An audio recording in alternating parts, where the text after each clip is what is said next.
Praise లాడండి. ఎఫెసీయులకు రాసిన పత్రిక 3వ అధ్యాయం 2వ వచనం.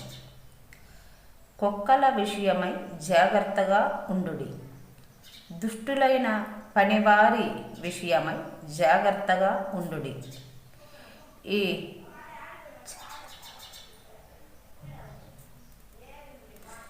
దుష్టుల విషయమై జాగ్రత్త. కుక్కల ఎవరు?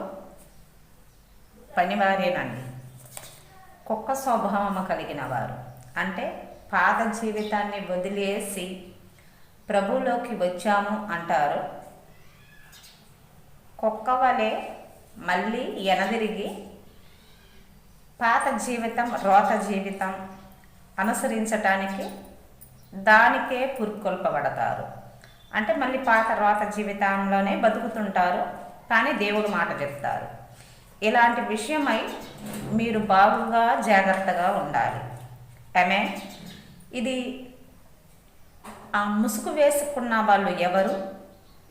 ముసుగు లేకుండా సత్యమే మాట్లాడే వాళ్ళు ఎవరు? ఎలా ఉంటారు?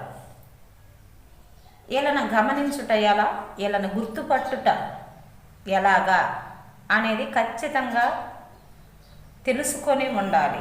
ఎందుకంటే ఈ అంత్యదినములు కాబట్టి అలాంటి వాళ్ళు ఎవరు అనేది నిశ్చయముగా మనం గ్రహించాలి అనంటే దేవుడి దగ్గర మనం ఎలా దాన్ని గుర్తుపట్టాలి అనంటే బోధకుల విషయంలోనూ సంఘస్థులైనా సరే ఎలా ఉండాలి అనంటే వాళ్ళ క్రియను బట్టి, ఆమేన్, వాళ్ళ క్రియను బట్టి, వాళ్ళ నోటి మాటను బట్టి, వాళ్ళ నడవడికను బట్టి అలాంటి వారిని మనము ఖచ్చితంగా గుర్తుపట్టవచ్చు. ఎలా వాళ్ళ నోటి మాటను బట్టి ఎలా గుర్తుపట్టగలం అనంటే డంబము. కొంతమంది ఎక్కువగా హెచ్చులోకి పోయే మనసు కలిగి ఉండి మాట్లాడే మాటలు, డంబముగా మాట్లాడే మాటలు, హెచ్చించుకునే గుణము, అదురుపడే మనసు, పదే పదే పదే పదే నాకు అంతా తెలుసు అనుకునే భావనతో మాట్లాడే వాళ్ళండి. వాళ్ళ క్రియ స్వభావం అనేది, వాళ్ళ పాత రోత జీవితం అనేది ఏమాత్రం మార్పు ఉండదు. కానీ నాకు దేవుడు కనిపిస్తున్నాడు, దేవుడితోనే నేను మాట్లాడుతున్నాను అంటారు. ఇలాంటి వారిని నువ్వు ఖచ్చితంగా వాళ్ళ క్రియను బట్టి గుర్తుపట్టమని చెప్పాడు దేవుడు. జాగ్రత్తగా ఉండండి. కుక్కలాంటి స్వభావం వీళ్ళేనండి. వాళ్ళ క్రియలోను నడవడికలోను ఏ మార్పు ఉండదు, దేవుడు మాటను ఉచ్చారణ చేస్తారు.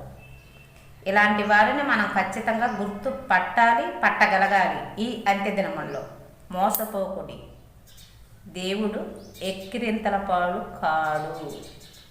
ఆయన ఎగతాళి చేయాలి, ఆయనలో ఏమీ లేదు, నేనే గొప్ప, నాకే తెలుసు అనుకునే స్వభావము కలిగిన వారికి దేవుడు నిశ్చయముగా బుద్ధి చెప్పువాడై ఉన్నాడు. ఆమేన్, ఆమేన్. అలా ఏమాత్రము కూడా మనం చెయ్యటానికి లేదు.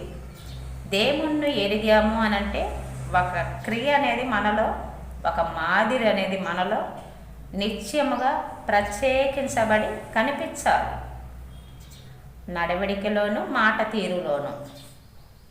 నేను వాక్యానికి వెళ్తున్నానా వచ్చానా అన్నట్లుగా ఉండకూడదు. మనం ఆహారం తింటున్నాము అనంటే మన ఆకలి తీర్చుకోవటానికి మాత్రమే తింటున్నామా? మన శరీరానికి బలం ఇవ్వటానికి కూడా తింటున్నామా? అది ఖచ్చితంగా తెలుసుకోవాలి. మనం మందిరానికి వెళ్తున్నాము అనంటే వెళ్ళామా వచ్చామా కాదు, మన ఆత్మకు బలము కావాలి, అందు నిమిత్తమే వెళ్తున్నాం. కనుక మన ఆత్మ బలము పొందుకోవాలి అనంటే ఎన్న వాక్యం అంటే తిన్న ఆహారం అరాయించుకోవాలి. శరీరానికి పుష్టి కలగాలి అనంటే అన్నం అరగాలి కదా. ఎన్న వాక్యం మనకు అర్థం కావాలి, అర్థం చేసుకోవాలి. ఆ వాక్య ప్రకారము జీవించటానికి అలవాటు చేసుకోవాలి. అప్పుడే ఆ ఆహారం, వాక్యం అనే ఆహారం నీ ఆత్మకు బలం ఇస్తుంది. శరీరానికి కాదండి, ఆత్మకు బలం ఇస్తుంది. శరీరాన్ని చంపివేసిన వాడు ఆత్మ ద్వారా బ్రతుకును. ఆమేన్. ఇది మనం ఖచ్చితంగా తెలుసుకోవాల్సిన విషయం అయి ఉన్నది. అనేకులు మోసపుచ్చేవారిగాను, డబ్బు కోసమో లేదంటే బ్రతకటం కోసమో చెప్పేవారిగాను, లేకుంటే డబ్బు కోసము చెప్పేవారిగాను ఉంటారండి. ఇది మనం ఖచ్చితంగా గుర్తుపట్టవలసిన దినాలు ఇవైతే. ఆమేన్. ఇది ఖచ్చితంగా మనం తెలుసుకోవాలి. దేవుళ్ళో ఉన్నాము అని అంటే ఖచ్చితంగా నీకు దాన్ని గుర్తుపట్టగలిగే వివేచన ఆత్మ కావాలని అడుగుము.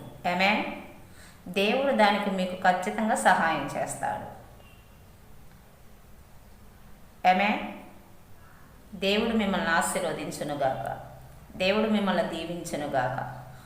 ఖచ్చితంగా ఆయన వివేచన ఆత్మ కలిగి ఉండేలా అపోస్తుల బోధ ఏంటి, అపోస్తుల బోధ లేనివారు ఎవరు అని వాళ్ళ నోటి మాటల ద్వారా మీరు కనిపెట్టేలా దేవుడే మీకు ఆ వివేచన ఇచ్చునుగాక. ఆమేన్. దేవుడు మిమ్మల్ని దీవించి ఫలింప చేయునుగాక. ఎత్తబడే గుంపులో చేర్చబడే మనసు కలిగి ఉందరుగాక.